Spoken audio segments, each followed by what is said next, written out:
Welcome everyone for our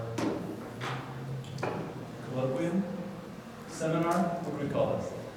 Special presentation by the man with more names and more titles than the usual.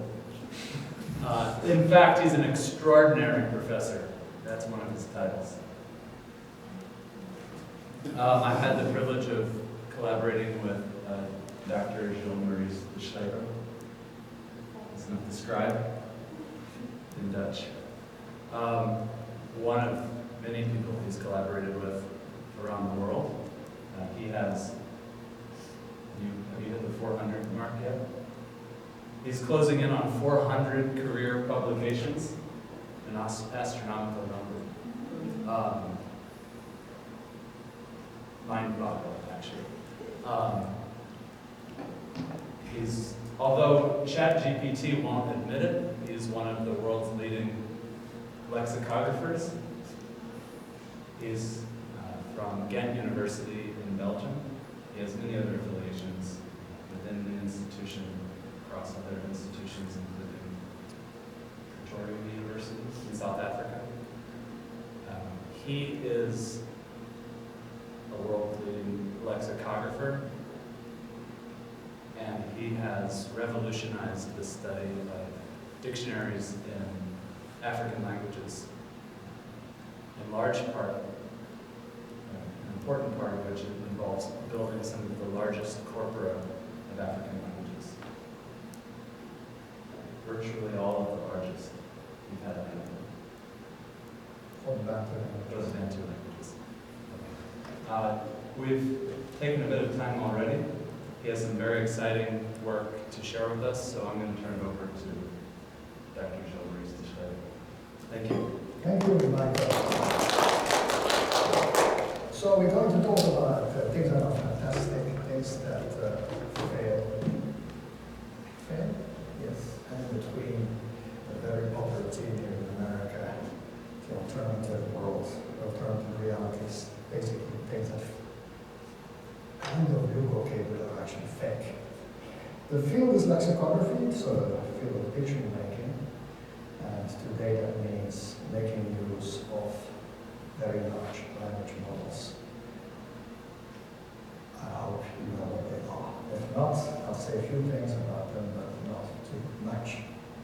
Now, it's not the first time I'm here. Some faces I do, at least 3, 4 of them, I do recognize. I was here in May 2017. And I always start, for those who have seen me before, in the same way. Yes, I always have The Economist with me. Because The Economist is always on top of the news of the topic. Back then, this was the cover. And I used this as a starting point to talk corpora, because the title was, as you can see, Bantu calls linguistics. We're in America, we can admit that it's all about money. If you have a lot of data, you can make a lot of money, and all these companies you see there are making a lot of money. So the argument of The Economist was, data is the new oil. So, here we are. This is The Economist, but this is not the customized version. This is what you see in Europe this week. In America, they've adapted it. That's the same issue. It's your cover. My daughter said, what happened to the Mona Lisa's hair? So, what happened to your doctor? Because indeed, there's a whole section in the middle, 12 pages, that just deals with AI and the field of health.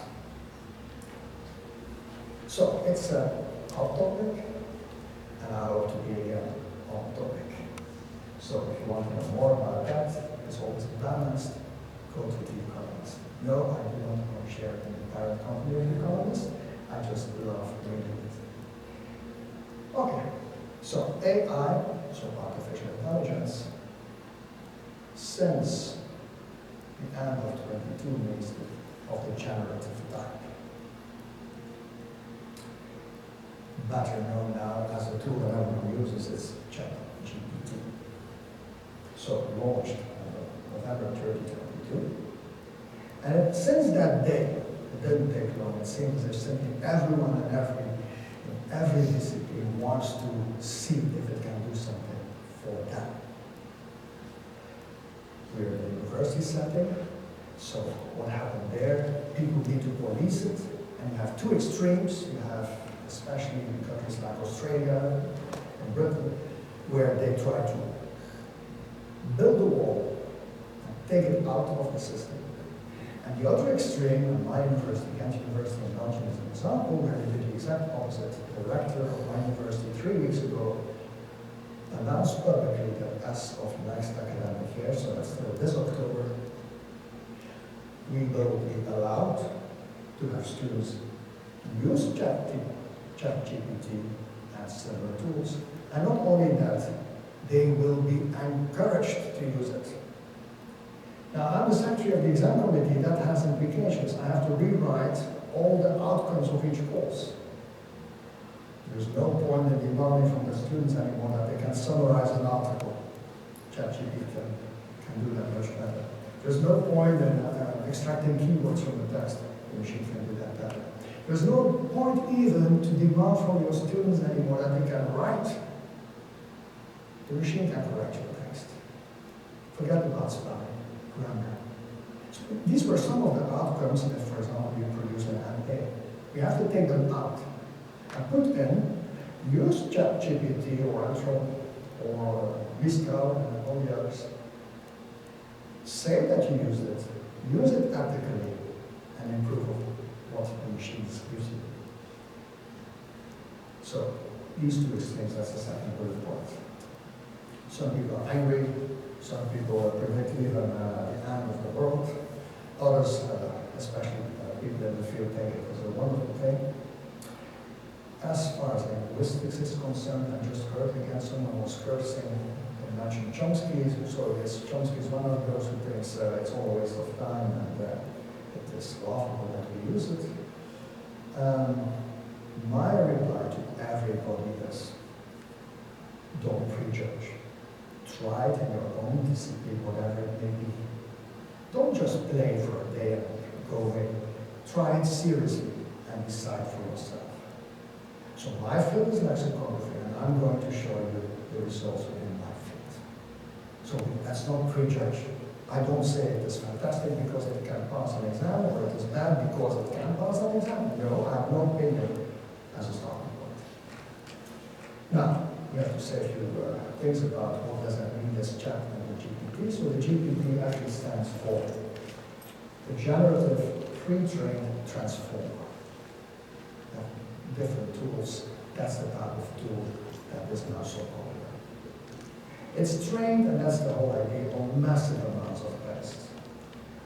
What does it say there? 1 trillion words.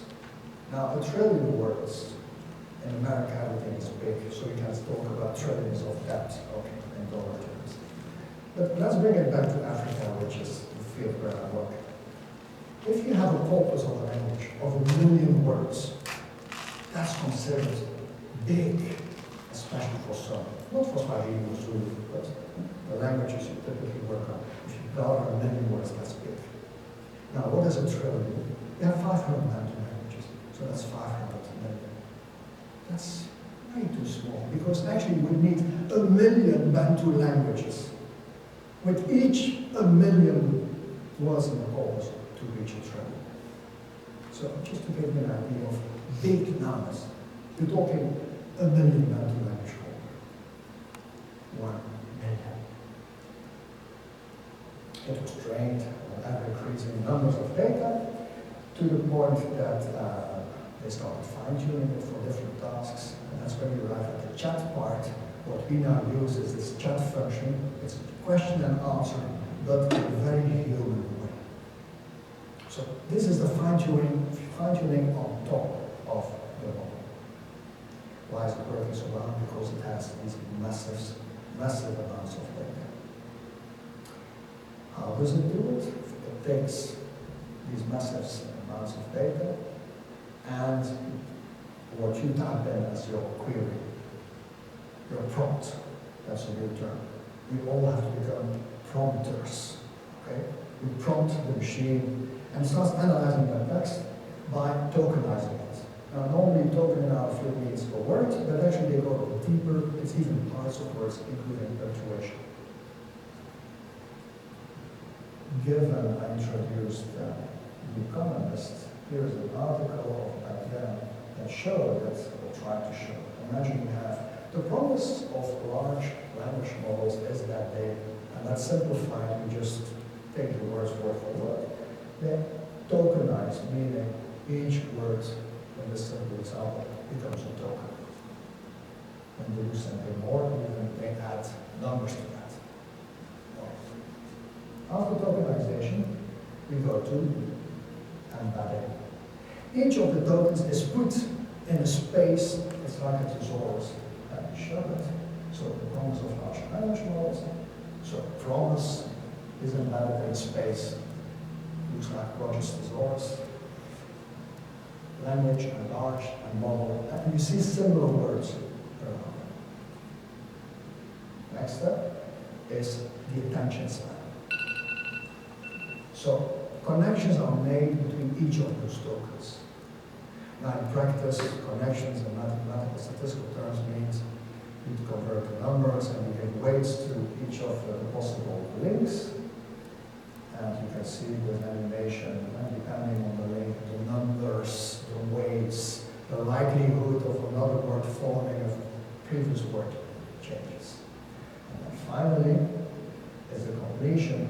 At this point, for each of the token, the model's vocabulary, the attention network has produced the probability of that token being the most appropriate to use next. Okay? So it predicts the next word. With that word, it predicts the next word, and so on. You can read the longer version in the question. Okay. So, I won't go deeper for the simple reason that even the people who design these wonderful gadgets don't fully understand what they have to do with themselves anymore. It is shocking. They just say, well, we have many layers of neural networks and this comes out. Why this? It's non-deterministic. Well, we don't fully understand, but it seems to do the right thing. That's why some of us are scared. If you don't really understand, you're not fully on top of it. So we go now to lexicography using ChatGPT. In the first few months, we had this overwhelming avalanche of up to 10 studies. There are 11, but 10 serious one is great out. Started in Tokyo, with a talk that I gave, and I stopped there with a paper that I also wrote. And in between have all my colleagues, and you can even see some of the names coming back. We started discussing and seeing how the field can be developed. I'll go through each of them briefly, because in the beginning of the emergence of a new field, it's interesting to follow how everyone is using it. What I did in the last paper is to bring them all together and to see across the paper, so this is now a timeline as well, who has said what and what is recurring. So some things are root, you can take write a definition for a term, so a monolingual word, everyone says, oh, it's very good, it's always correct. Say oxygen, can't have it very well.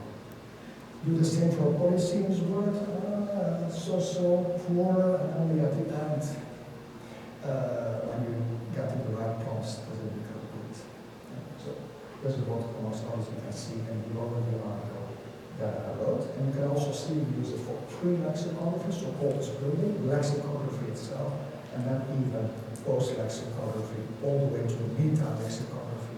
Indeed, some of the slides that I have shown you so far have not been written by me, they have been written by ChatGPT already. It's a gimmick we now all use. But this is not surprising anymore. A year ago it was shocking. Novels have been written by machines, yes. Now scientific papers are being written by machines. And we accept it. They become a co-author. My article was co-authored by ChatGPT. And you mentioned it. Okay. So what we did back in February 2023 was basically, we believe in it.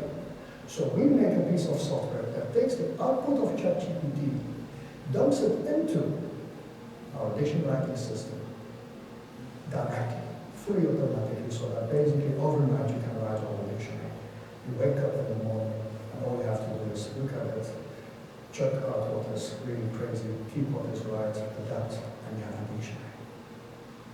That's because we believed in the technology. We just then designed the link between the chat box, what is actually the API, it's not the value that you see on the website, and the API behind it, and our dictionary writing software. If you want to see that, it's a long talk of an hour and a half, but it's interesting to show this live, how the machine writes, how it is dumped into TLEX, that's a screenshot of TLEX in the back, that's the dictionary writing software, and how then with another click it is published directly immediately on the internet. So we can now have ChatGPT churn our dictionaries after dictionaries being published on the go, on the fly, since more than a year ago. So we showed the way, but of course not everyone is a believer. Here there was a conference in America, the Dictionary Society of North America, where the main criticism was what you see there. ChatGPT seems to give us things that we have seen in existing dictionaries. So plagiarism, it's a big thing of course in America, and you can see lawsuits coming. How is that possible? After analysis, it is clear that if ChatGPT that uses a big language model has a lot of copies of the same dictionary, the free dictionaries all over the internet, when it needs to predict the next word, of course it has seen so many examples of the same thing, it will just basically give you verbatim what it's so. So it has memorized, even though it was not built into the model. It has memorized the entire definitions, especially for terminology, like words for virus there. The third paper, by Marlo asked, are we now nearly there? Can we really fully automate it? And his conclusion was, not yet. That was a conference in Korea, Asia. Then came someone again from America. She's the head of dictionaries at, now I don't know for sure, it's Cambridge. No, not the head. Erin McCain, sorry, is known, I hope you know her. Erin McCain has a wonderful TED video on lexicography that has been viewed an enormous number of times because it's so good. Now, she with her colleague there looked at, in the end, monetary aspects. What are they? Yes, IP and copyright. What about if the government forbids you to use it, which happened in the beginning in Italy, we were not allowed to use it for some time. What about brands? What will happen to, say, the brand Merriam-Webster versus these no-name things now? She had environmental concerns, and perhaps relevant these days is she was worried about bias. You see between brackets there. It's the language of the non-white, non-male, disabled, queer, and poor people that will be underrepresented because in these language models you have the opposite. So yes, every bias that we now have already in the internet will just be amplified the more we use these tools. She was worried about confabulation, so that's the inaccurate facts, and especially hallucination, which in this field means totally invented material. And the fact that it's not transparent, you don't know what is in the model, and also that it's non-deterministic, meaning each time you run the same thing, the same prompt, you get a different answer. Number 5, my question was the end of that. My statement was the end of lexicography, so we start talking to one another, and someone said, the end of lexicography? Really? So Milos Jakubicek and Marlo wondered, and their conclusion was, well, we're close, but not yet. Then you have people trying to do pre-lexicographic parts, so having a corpus and just extract definitions from the existing corpus. Again, they can claim to be not free there. Then we had a round table, that's the e-lex conference, that's the lexicographic conference for all the people doing digital lexicography, which is actually more or less everybody these days, except for big historical editions where they still have paper slips. So all of us exchange ideas on these different levels there. And This is the head of the Cambridge Dictionaries in the US, Naomi Nichols. She did a SWOT analysis to see what are the big points, and so what do we want to make money have to do to still be ahead of these machines. We come to number 9, which is by far the most interesting one. You have to remember that name if you're in the field. Robert Leff. He does minute little studies, but also always statistically very sound. He used the famous dictionary, the Cobalt Dictionary, which was the first authors-driven dictionary, and tried to copy what they did. And basically said, you can read it there, the second class Bullet 12, as far as definitions is concerned, we are reaching a point where even those who compile the original Cobalt cannot see the difference anymore. And for examples, it's very close to the original. Okay? And then finally, I did the wrap up of everything, so I won't wrap up. But my conclusion was that last line, I'm really a strong believer. Where it works, you have to use it, and I'll show that very soon now too. So again, you can see if you bring everything together, what works and what doesn't, and what people started to realize, but not immediately. Let's just take one of them. Fine-tuning only started appearing in the lexicographic literature somewhere in the middle of that period, the first 10 months, where people started to realize, wow, you can't just play around. You really have to become not just a prompter, but a prompt engineer. It's a new type of skill that you need to develop. You'll see why. I'll show you examples of that. Okay, and it goes on. So whether or not we should fully adopt it, very few said, yes, let's go ahead blindly. We had 2 or 3, myself and Robert Leff, and the others said, hold on, let's wait a bit and just post everything that comes out of the machine. What happened since then? We're already April 24. Well, basically, there's only one name you have to remember. It's the one of Robert Leff. That just appeared a few hours ago. Dictionaries and lexicography in the AI era. And actually, it refers to something forthcoming, and this is the preprint of it. So it's called Learner's Dictionary. We use ChatGPT for a number of tasks. The main one are for text reception, the other one is for text production. Just 2 screenshots of some of the graphs, all the wonderful graphs. RAD is a very good dictionary, the London Dictionary of Contemporary English versus ChatGPT on more than 200 students in Poland of English. And who wins in terms of text reception? So decoding what you read for really difficult, well, perhaps not for you, but for Europeans who learn language, definitely what is blandishment, what is boondoggle, what is circumlocation. Okay, perhaps in academia you can guess, but for Polish students, even at university, some of these are tough terms, so they are forced to use a dictionary, that's the whole point. And who wins in this case? ChatGPT. What about text production? So there you do the opposite. You go for very frequent items which are hard to use, because they have so many senses and so many collocations that come with them. So we have even a verb like run and see in that, which they have 300 uses. Who wins again?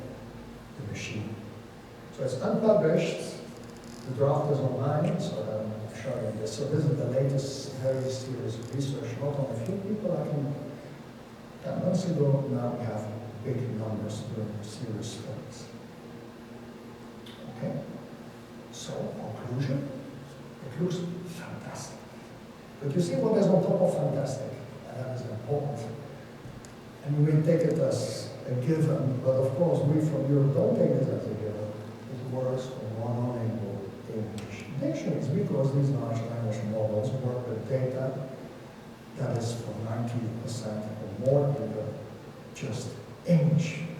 It is shocking, despite the fact that we have 1 point something million Chinese, that it is not Chinese, that is the most frequent language on the internet. By far not, it is English, English, English.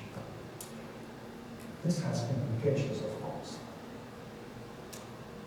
Codes. I have to say a few things. I wanted to show you something, but it's now being used as a tripod. The Cobalt dictionary did something revolutionary. Here's one random dictionary article from a Cobalt dictionary. What they did is, first of all, grammar is less important than the rest if you use a dictionary, so they moved it to an extra column. You see that column on the right. Nouns, verbs, and all that, even pragmatics, that's the thing in the square, in the box there, it's all moved to the right. And indeed, we know that people, even now using eye tracking, we know that people skip grammar, skip the information that is in that column. Even if it's not presented in this way, in traditional dictionary, it would just be,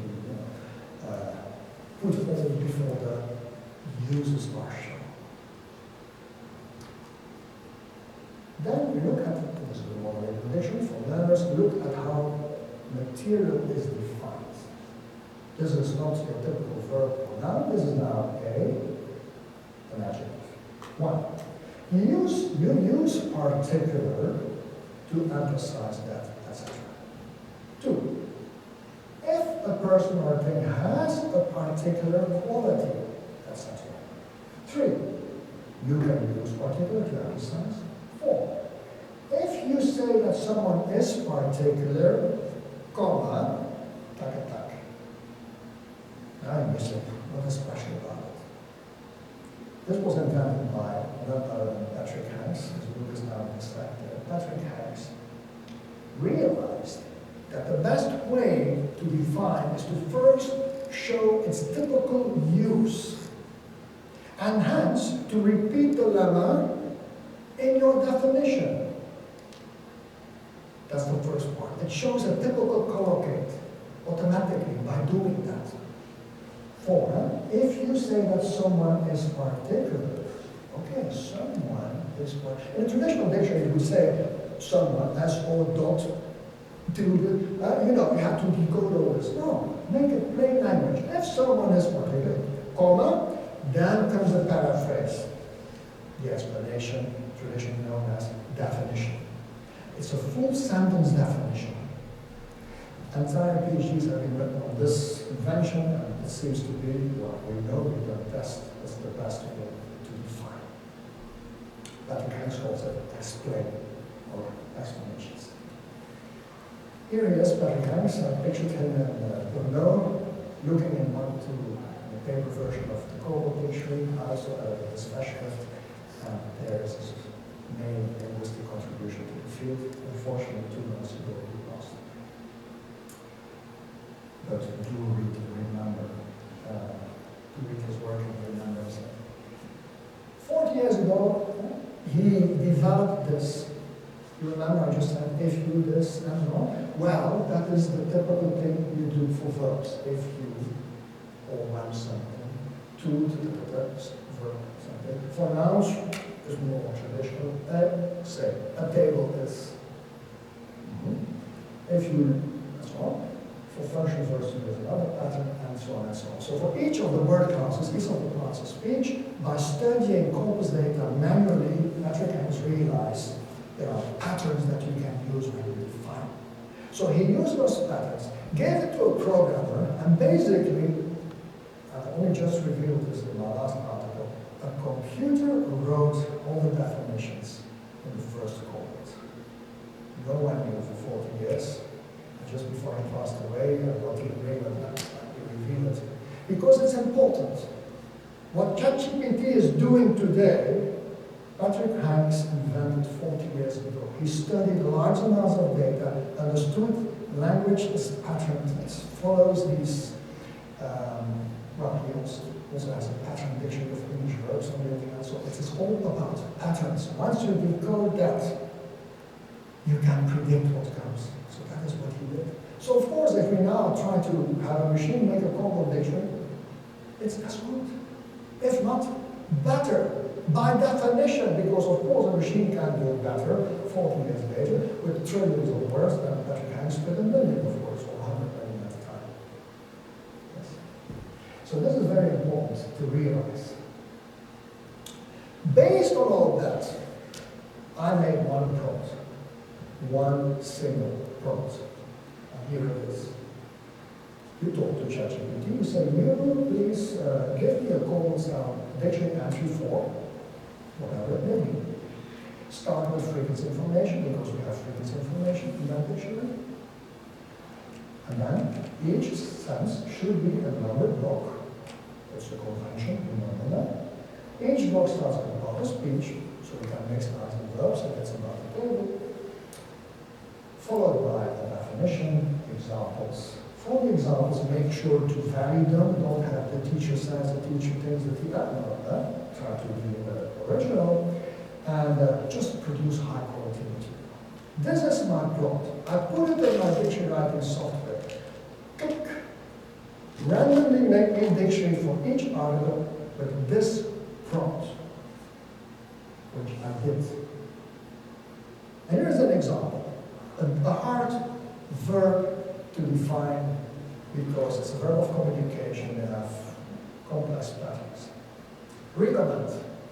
So I put in the prompt with recommend in the template, and this comes out automatically.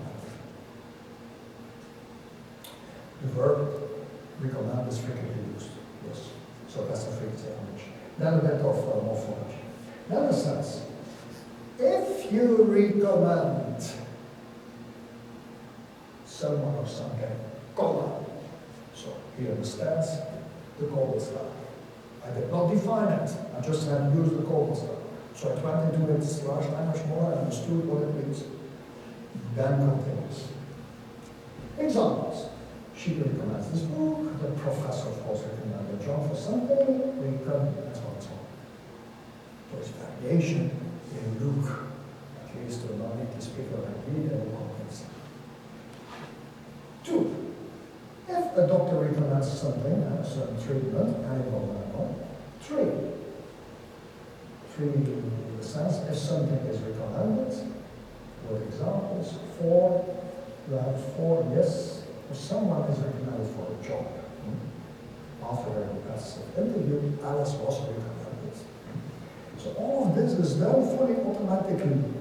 I'll show you just in a second live how this is written out as you wait for the answer. And then the last 5 different product or service that you recommend. Okay. Now you can sit down and say, okay, should some of these sentences be lumped or even split further and so on. But this you never win. It's a game that we lexicographers play in our literature. The point is, this is a machine doing this. 1 article a second. On this level. This level. If someone wrote me draft material for a project and it looks like this, they got a bonus, they have to say it is just one novel. But it's a machine, it's all created out of thin air. What about nouns? Now, this is a famous noun since, unfortunately I have to say it, since Chomsky, he took it as something impossible to work out if you were not Chomsky yourself, because bank is the financial institute, bank is that thing next to the water, so the river bank. Bank can also be, what can it also be? What else is a bank? A store. Perhaps a bank of things. Yeah, a battery, a bank of, yeah. Okay, so, you know, it has, perhaps even etymologically they may not even be connected, but now bank, you know, it's all there. So can ChatGPT do that? Is the question. Well, it's asked, I'm giving it. So you don't say what part of speech it is. You just say, give me an entry for the word bank. You never say which part of speech. And it's one template. It must work for anything. Well, it starts with the obvious, the financial institution. I won't go through the details, but it looks very convincing. 2, a bank can also refer to the side of a river. That's the sense. With examples. 3, the rich or the raised area of land along the side of a road. Is that a bank? I'm not sure. It's a sense I'm not so familiar with. Okay. 4, do we have 4? Oh, it moves to the verbal uses. Of course, in English you can say you're banking your money. Or you bank your vehicle, seemingly, or an aircraft.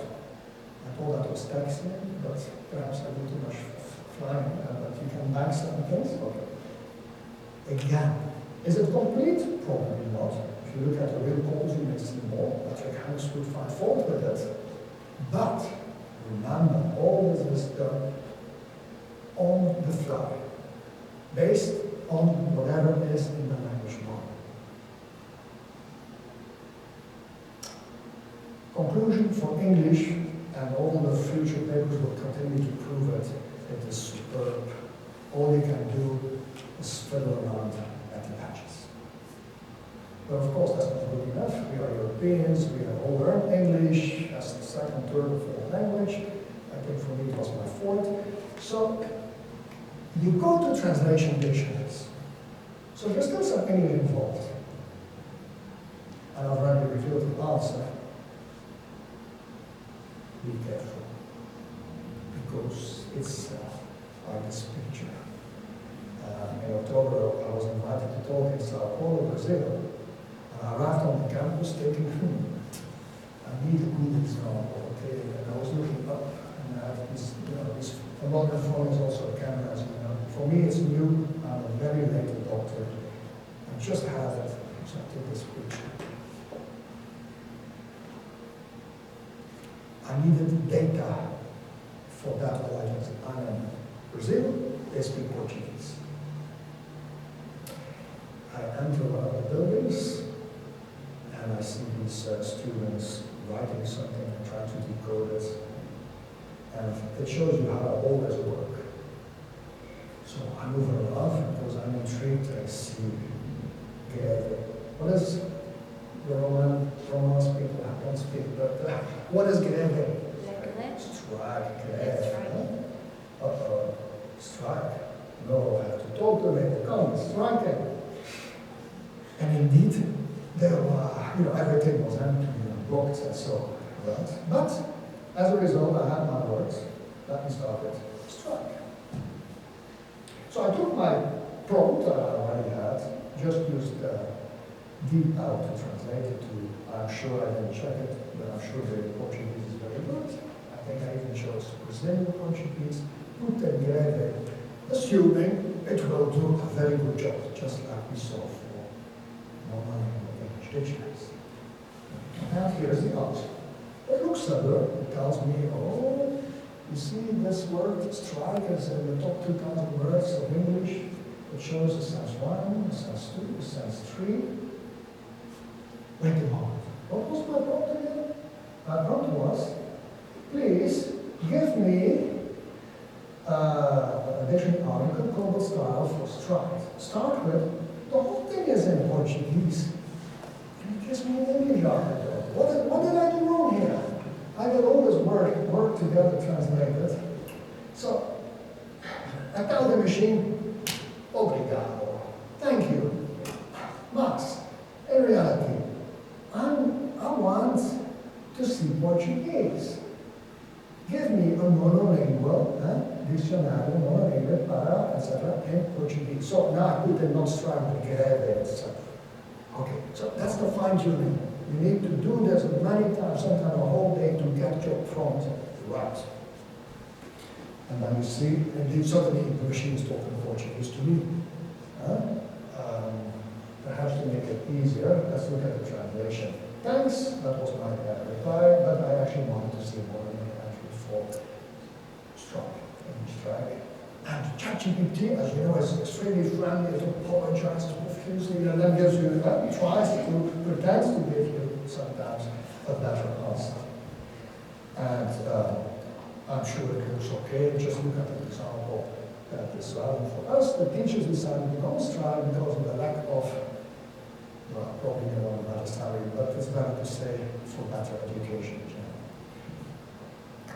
Look at the progression even of the examples. If someone had done this in my team, first, factory workers walk away. Then, it's more ethical, professors want just a better system. And then finally, the truckers make sure that the whole city was blocked and locked. Even the progression and the material it shows to illustrate a sense, this is very good lexicography. Remember, this is a translated version of this Portuguese, so probably the Portuguese is even better. so far so good. Now, as you know, you take something randomly, you get into trouble. It's like walking that campus. There are many mazes like this, labyrinths. You can either go around or go try to find the shortest route. So, okay, that's walk the safe way. Give me the equivalent now of to recommend that we have in English. I know what I should get. Let's see if it's as good now in Portuguese. So this is the same thing, same prompt, with recommend that. With one sentence at the end of and also give me a bit of RPA and give me synonyms and antonyms, just to calculate them, to see how it will do it. So here is the translation, but I just explained that. And there is the answer, which looks, you don't have time to go through it, but you can see later the building it. If you stop the video on the slide, you'll see because it's very complex in material. Here in translated form. The verb recommend. You recommend a restaurant, she recommended a good book, or you are recommending that you wear masks. So even there it is relevant. You can see that recent data is in the portal score, so you can have it. And then pronunciation, yes, this looks okay. IPA, there, synonyms to advise, to suggest, yes. Antonyms, of course, to disapprove, to discourage, or something. It seems to do everything that we always struggled with. Second, this was sense 1, sense 2, with the translations. But we got in Brazil right now, and then sense 3 with the translations, but we don't have to go there. Just trust me in here. It looks very good. Perfect, debatable, but on the face of it, good enough. Until we start with the harder parts. Here is our famous bank again. Yes, I showed you the English version here, so you have to speed up. Bank. I'm asking for a bilingual English-Portuguese entry. That's why I can start in English. English to Portuguese. I'm showing you the differences compared to the earlier point. I'm also asking for translations of the definitions into Portuguese and translations of the examples into Portuguese. Bank. Remember all the different senses it can have. Those it listed, those it skipped. Yes, we learn in Portuguese, example in Portuguese. Okay. So, bank, the pronunciation of the thought. First, a financial institution that has a sense. Then suddenly, I didn't ask this in my prompt, it first shows the usage pattern. So, why did that happen? Let's go back. Did I talk about golden style? No. Note that for the definition, you have to use full sentences. Sentences consist of two clauses. A clause illustrating the pattern, and a clause illustrating the usage. Oh, I may have been too fast. What I didn't like in what we saw is that it forgot to use the corporate style every now and then. So now instead of asking in Portuguese, give me a corporate style definition, I basically define what that means. So again, I'm fine-tuning the prompt by defining what I want the machine to do. And because I talked about usage and exemplifying usage, now it's seemingly concluded I want the block usage. But that's not good because now I have a sense, a usage, and a definition, and you see it becomes very repetitious. You know, it's the same info that comes back in different ways. It's not good anymore. It missed the point. What is a full sentence definition? It doesn't know what you could say about metric acts. So, but that's one problem. I mean, not all dictionaries are made in this way, so you could say, okay, at least if definitions look okay, you still have a definition. That's the other sense, and the river bank. And the third sense is, in this case, the verb uses of banking. Someone banks something in a bank. Or that's translations in Portuguese that list them, depositar, and so on. A list of synonyms, the opposite of banking, to withdraw, looks convincing. But, there's a strike which actually built a roadblock, and it was hard to find a way in that building. I'm not happy and I'm telling the machine. Now, these generative systems, that's the word generative, can regenerate anytime, any number of times. And then it starts showing you things even in parallel, which are very nice. You can now compare which version is better. And it even asks you which one you would turn up and which one you would turn down. And it learns from this within your own chat session. I complained about Portuguese, and suddenly it decides to give me the whole definition of Portuguese. Okay? But I forgot now about my definition in English. Now, in the other version, so we continue to see the other version, we have a block of synonyms and antonyms in Portuguese instead of in English, the one on the left. And if you look at how things are connected between the versions, you see that actually what is given here is just a translation of the English, not necessarily of the Portuguese original.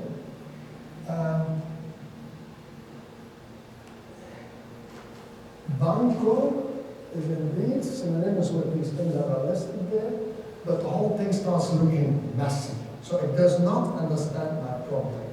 Now I'm showing you the result after probably a whole day of trying getting the prompt right. It just didn't work for Portuguese.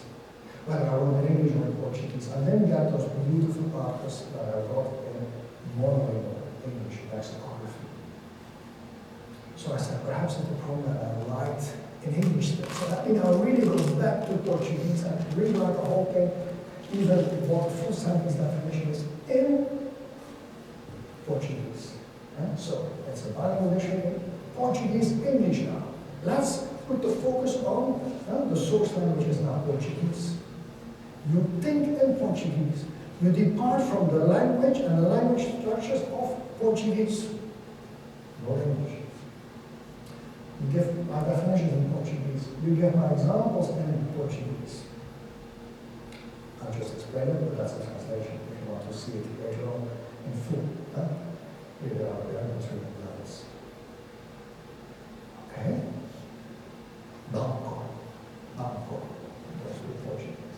Frequência, 5 stars. That's a need to call it 5 stars. The original call, it goes from 5 to 1 and then nothing for the rest. It's a substantive financial institution, I'm sure you can recall it. Then, people saw sense. Again, unfortunately, the usage and then the definition with examples, with some translations, so you can go from there. Yeah? You can go to the Bantu, so it's the financial institute. You go to the Bantu later on moment, so it's really the bank. 2, the river bank.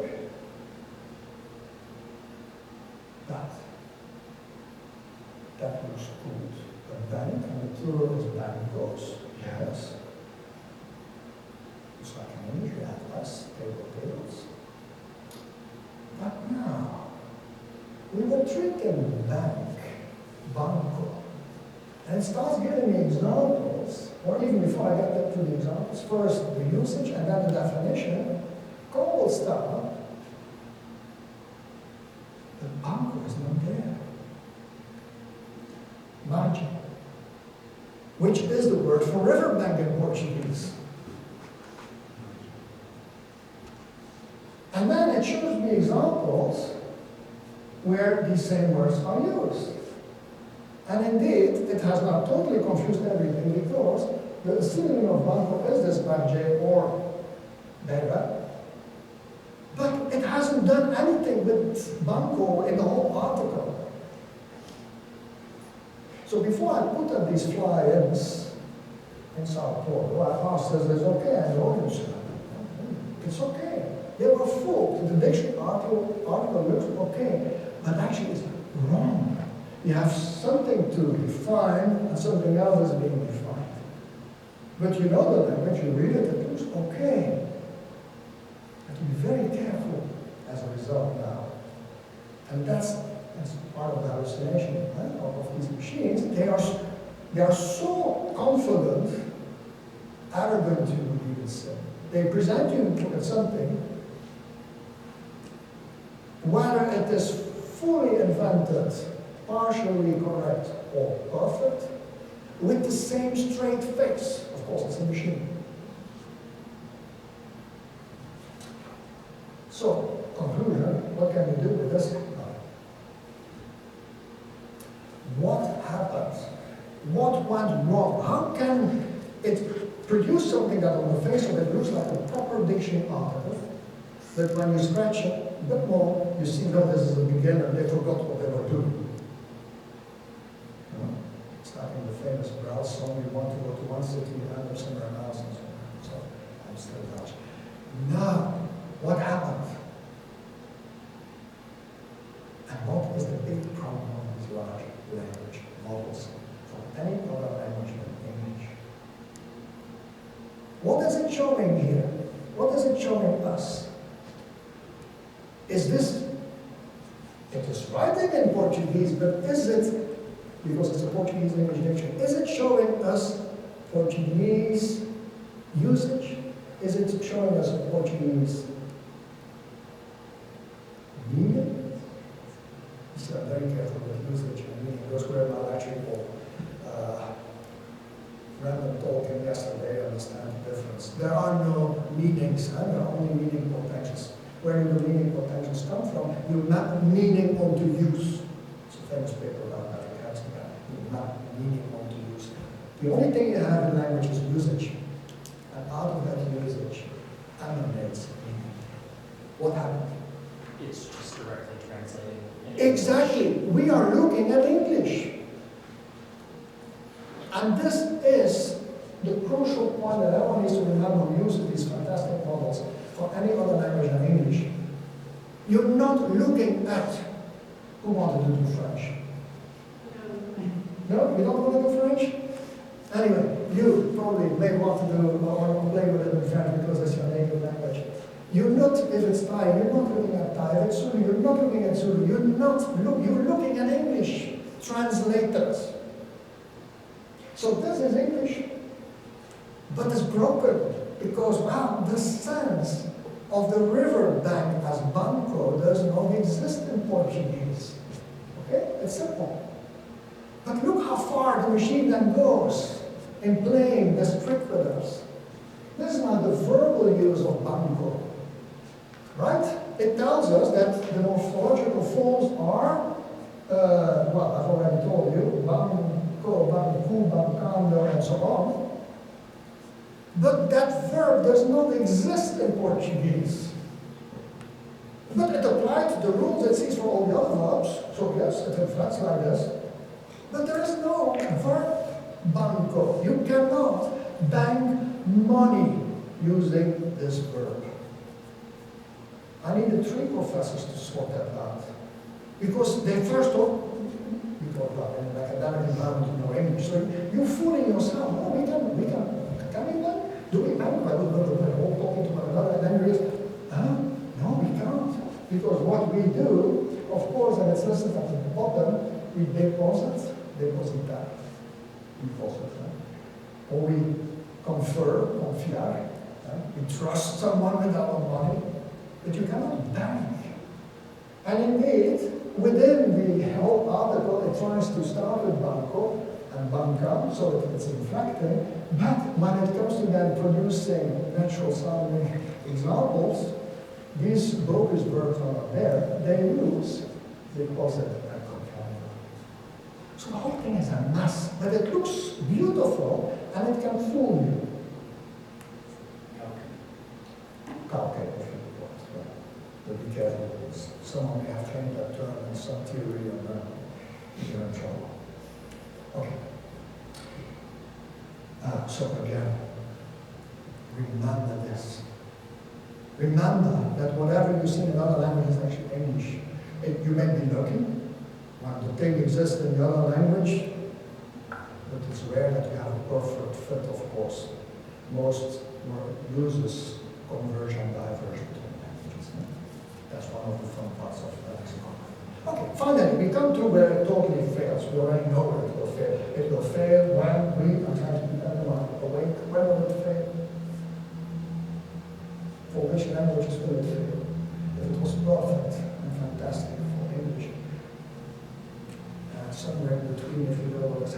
for big languages. You know, Portuguese is spoken by 40 billion people, so I thought, okay, there's enough for that, and no.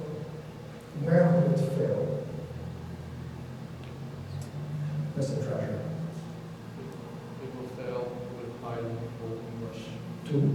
to Portuguese or We already know that we are in level 3, so where will it fail? What's the next level? What's left in the world? 96% of all the other languages, right? under documented languages. Wow, we don't even need to get that deep. What's in the middle? The chunk, the thousands of other languages. What are they? A lot of our languages that aren't really online. That are not really online, for which they don't have the data, so languages of limited diffusion, LLDs, right? Which is most languages actually. Yeah? German is in many ways underdocumented. Finnish, Slovak, okay, what do we have in there? Apache, Native American languages. Navajo, they're fully underdocumented, whatever we have tried.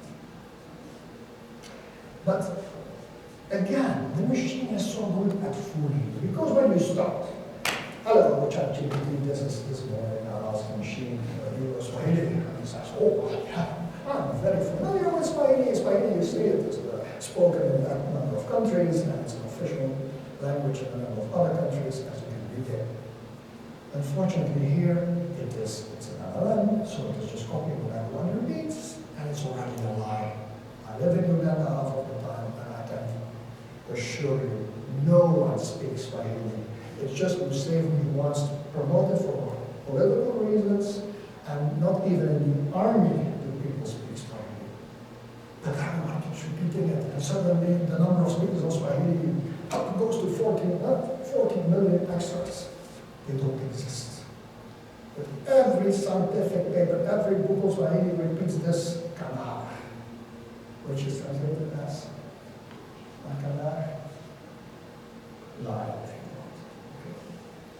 My native language is French. Now, apart from this, I have to say that. Okay, how would you, given your Swahili, how would the dictionary for the English word cat, a true one that was offered yesterday, cat, look like in a Swahili to English dictionary? Oh, and that's not. Well, the entry is cat, and the part of speech is a noun, and the translation is beep. What's wrong? What's wrong? Okay, we got lexicographers, but what's wrong? What did I ask for? Go back to my question. Swahili to English, what is it giving me? There we go again. Okay, so we don't, okay, we put for the fun of that definition, it's a domesticated carnivore, it's mammal, it's furry, and we keep it on that. Fine. Example sentence, oh dear. If your lexicographer gives this to Schryver immediately, this is a rubber sentence. The cat chased the mouse in the kitchen. It's the type of thing when you get, I used to be a magician, take a card, and you know they're going to take hearts, king hearts, because you force it down. It's the same thing. If I ask you to give me a random sentence using table, you give me, I can't even write it down before I say it. What can you give me a random sample? You see, it's so difficult. The guys are on the table. It's so predictable. You go to a corpus and you don't find anything like that at all. So this is very bad pre-corpus lexicography. I don't know why, but perhaps all the examples in Haskell Swahili are such bad dictionaries. Now I can't show you, we can't compare because cat is now being used there and trying, but this is what's going on. And it's even worse. What's the synonym? A synonym for cat. What is it telling us? Mouse. So it's the animal that catches the mouse. Okay, so there's not really a synonym. Perhaps the other one. And even that, I think that is more a princess or princess. So, no, you have to give Swahili to English, so you point it out to the machine. This is not right. I wanted the opposite, and of course then it doesn't because you pointed it out. But as you want the machine, you don't want to prompt and reprompt, you want something automatic. So, but anyway, you could say I'm fine-tuning. Starts with Paka and so on. So I just reversed it. It understood that it made a mistake. Okay. Easy. Now, the problem is, most people stop here. Oh, ChatGPT is the answer to all my questions. No, you have to be more serious than that. Okay, let's say it makes sense. Now, do you know about other meanings of cat? Right? That's where we started, right? Oh, yeah, ChatGPT. The word Paka in Swahili refers to the cat, we already know that. But you also have a Paka that means, the machine claims, I don't know that means such, but anyway, to carry. Paka is also a verb, kupaka, to carry. But wait a moment. What was the starting point again? Cat. I'm not interested in homonyms. But of course, the machine doesn't know about lexicography. It forgot that it started with cat, it arrived at Paka, and now says, it's stuck with it Paka, and sees, oh, there's also a verb Paka. Indeed, there is a verb Paka. It probably doesn't really mean what is up there. Because the whole thing about the verb is, from a lexicographic point of view, irrelevant. Okay, perhaps it is because I work for English. You know, we keep hoping that if I talk to the machine in the language, it will do a better job and stay within that language in its big, large language model where it's a session of Swahili. So I now speak Swahili, not Google Translate that, which is superb, by the way. I've tried it. I've thrown in entire novels, Swahili novels, and I can read English. So I don't want to hear any more than this machine translation too. They are just brilliant. So I want the verb that is there between quotes on the first line. The verb, if you take out the prefix, you know that I'm not take off class 15, indicate, which is again the same as the verb we started with, recommend, or recomendar in Spanish. Here is the proof, the English translation. So we want Swahili to English for this recommend that I give without saying what it is. I don't say it's a verb, it's an English form. I don't know what it is, just tell me what it is. And I get this. Huh? What is this now? It looks a bit confusing because you see we have a variant, and the variant is the same thing. Then you see kitenzo, it means verb. It's shown there and it's shown on the next line. All this repetition. Okay, perhaps my prompt was not perfect, although it's the same prompt as I used in English and Portuguese. But you see, the starting point is not very good. Then, that is very bad lexicography. So I need to teach the machine. It's basically now uses a derivative of it. It uses the noun that is derived from the entry of how to define. It says,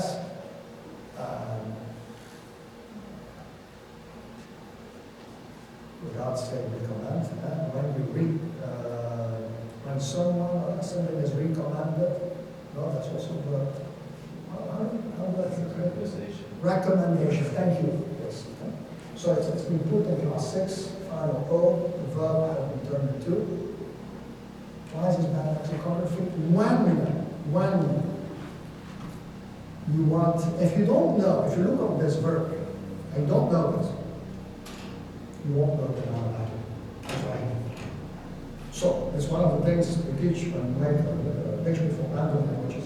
You cannot do that.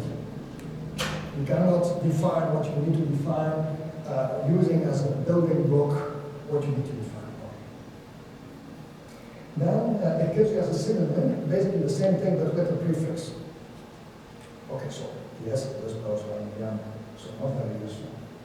Now the synonym block and antonym block is mentioned there and is mentioned at the end, so I start getting totally confused. So it doesn't have enough data to to first translate the Swahili to English, that's what's happening, to understand it, and then to retranslate everything to Swahili.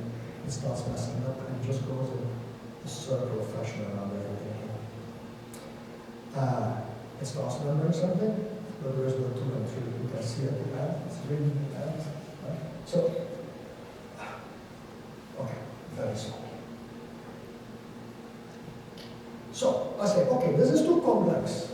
Here, I'm sorry, you ran out of time. You didn't see the finale. Now, I say, let's go back to basics, because clearly you can't do corpus style definitions and even more traditional dictionary entries. So I'm asking you, please give me a short list of cosa, or with the prefix isi cosa, or if you use the word isi cosa, it's a language from South Africa, spoken by over 10 million people. So when you think 10 million people, they have a newspaper, bubbles, not big enough data in the machine, and I ask a very, very simple question. I just ask the machine, give me some, not even frequent or infrequent, just random, basically, some dictionary entries. Certainly, here are some common, it claims it's common concept dictionary entries, and it goes nearly through the first lesson of Swahili, of a concept course. It starts with hello, thank you, sir, madam, and so on and so on and so on. I start going through this. There is a concept dictionary there, it is mine at the top. And yes, one is hello, and course is thank you. So all of this is okay. The first 9 in Jules' house. Number 10, in Kosana, you may have heard, of course, but it says it's a child.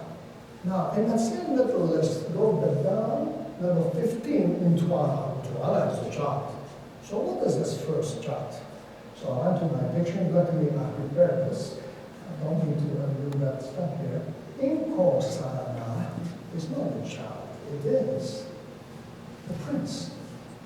So perhaps by extension, who knows, your little boy is a little prince, so your child is a prince. Okay. It's not, I mean, it says it was common, it is definitely not common.